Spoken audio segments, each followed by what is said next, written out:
Update sa ICC case ni FPRRD. Naglabas na ng opisyal na pahayag sina Judge Reynie Alapini Gansu at Judge Socorro Flores Liera tungkol sa hiling na ma-disqualify sila sa kaso ni former President Rodrigo Roa Duterte.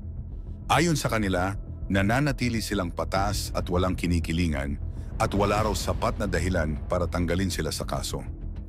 Nilinaw din nila na ang mga nauna nilang desisyon ay ginawa pa noong ibang yugto ng proseso at hindi pa sakop ang mga isyong binabanggit ngayon, lalo na ang tungkol sa pagkalas ng Pilipinas sa ICC. Ibig sabihin, bago at iba ang mga argumento ngayon. Kaya hindi ito dapat maging basehan para sabihing bias sila.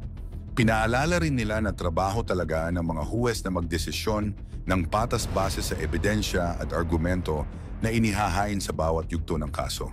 Hindi raw ibig sabihin na may dating ruling na sila ay hindi na sila pwedeng humawak ulit ng related na issue.